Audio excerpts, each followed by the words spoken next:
In this video, I'm going to go over problems that are similar to what's on your 2.06 quiz. So in this first problem, Suzanne has 4 ice cream cones to sell. The total amount of money she makes from selling X ice cream cones is represented by a function f of x equals 2.50x. What is the domain of the function? So in this problem, you always want to highlight the important information. She's selling 4 ice cream cones. X represents the number of ice cream cones. Here's our function, and then we want to find the domain. So now we need to think about what this problem is asking us.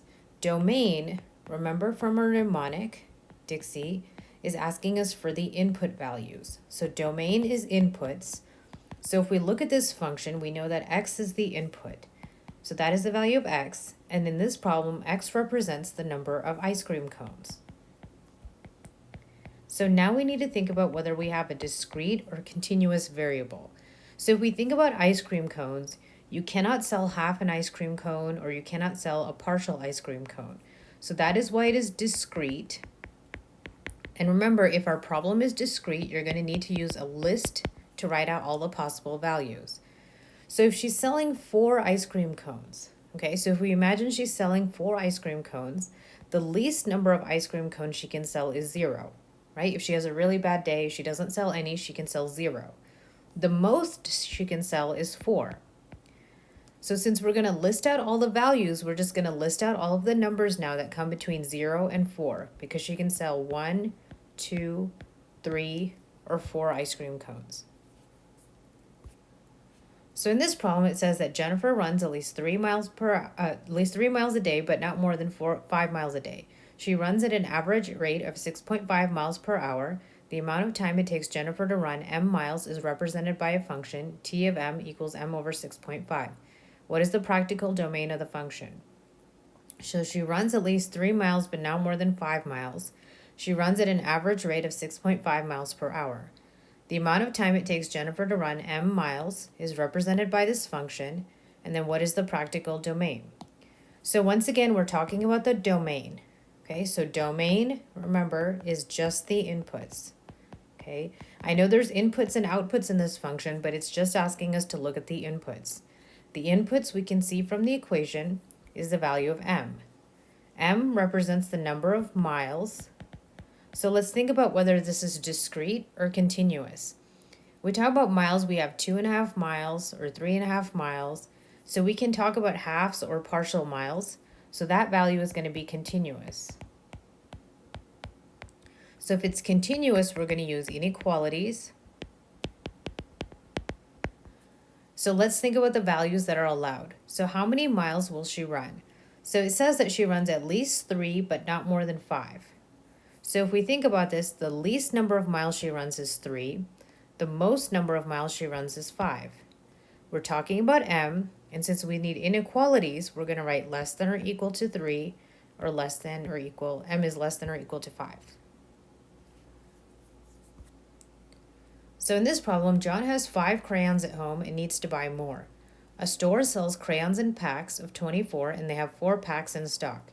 John needs to buy at least 1 pack of crayons. The number of crayons he will have after purchasing X packs is represented by a function, f of x equals 24x plus 5. What is the domain of the function? So he has 5 crayons at home and needs to buy more. They're sold in packs of 24 and they have 4 packs in stock. He needs to buy at least 1, and then this is the function, and we're once again talking about the domain. Remember that domain is the input values. So the input in this function is going to be the value of x, and then from our problem, we know that x represents the number of packs of crayons. So now we need to think about whether this is discrete or continuous. So if you think about buying packs of crayons at the store, they'll only let you buy the whole box, right? They won't let you open up a pack and take out a few crayons or take out the ones you need. So that's why this is going to be discrete. We can only buy packs in whole numbers. So it's just going to be discrete, so we need a list to write out all the possible values. Well, what are the possible values of packs that he can buy? We know that he wants at least 1. So the lowest number of packs will be 1. The most he can buy is 4, because at the store they have 4 packs, but they don't have any more than that. So you can buy anything from 1 to 4 and including the numbers in between. So we have 1, 2, 3, 4 in our domain. So in this problem, Sophia has 3 pizzas to sell. She sells them for $10 each. The amount of money Sophia makes from selling X pizzas is represented by a function, f of x equals 10x. What is the range of the function? So she has 3 pizzas, sells them for $10 each. The amount of money she makes from selling X pizzas is represented by f of x is 10x. What is the range? So if we think about this, the range from our mnemonic is the outputs. Okay, so range is the output values. So in this problem, it's going to be the value of f. So the function is actually representing the amount of money she makes, right? Because the output f is going to be how much money she gets. Okay, so if we think about money, I agree that money is a continuous function, right? Or continuous variable, because money you can have 50 cents, you can have a quarter. So money you can have fractions. But the problem is she's selling pizzas, okay? Pizzas she can only sell in discrete values, right? She can sell like 1 pizza, she can sell 2 pizzas. She can only sell a whole number of amounts of pizzas. So that's why this function is going to be discrete, because since she's selling an object, we can't use partial amounts. So that's why we're going to use a list. So we have to think about all the possible values of the range. Well, to figure this out, we're going to need to first figure out the value of the domain, even though we don't need it for this problem.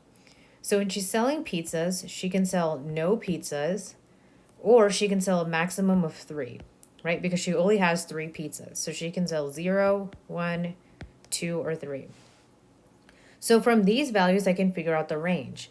I can make a chart of my values of x and then f of x. So x, I have 0, 1, 2, or 3. Then f of x is going to be 10 times 0, which is 0, 10 times 1, which is 10, 10 times 2, which is 20, or 10 times 3, which is 30. So my range values are going to be 0, 10, 20, or 30.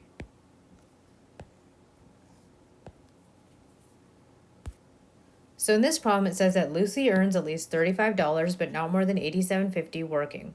She earns $8.75 per hour. The number of hours it takes Lucy to earn D dollars is modeled by a function, T of D equals D over 8.75. What is the range? So she gets at least $35, but not more than $87.50. She gets $8.75 an hour, and the number of hours it takes her to get D dollars is modeled by this function. What is the range? So range, remember, once again, is the outputs. So in this function, it'll be the value of t, okay? So let's think about whether t is going to be continuous or discrete. Well, what are the 2 variables in this function? Well, the input is going to be dollars, right? Because that's D, so the input is dollars. And the output is T, which is hours, okay? If we're talking about dollars, we are allowed to have half values or fractions. If we're talking about time, we also are allowed to have half an hour or a fourth of an hour and things like that. So this function is going to be continuous. So that means you need to use inequalities. So when I use inequalities, I'm going to think about the lowest value in my range. Well, it doesn't give me my range values. It gives me my input values, right? It says 35 to 87.50. Okay, so what we need to do is we need to plug in this values to this function and figure out the outputs. So T of 35 equals 35 over $8.75. So when we do that, we get 35 divided by 875, which is 4. And then we do T of 87.50. So that's 87.50 divided by $8.75, which is 10. So that means our output is going to be 4 less than or equal to T less than or equal to 10. That's how you write the range.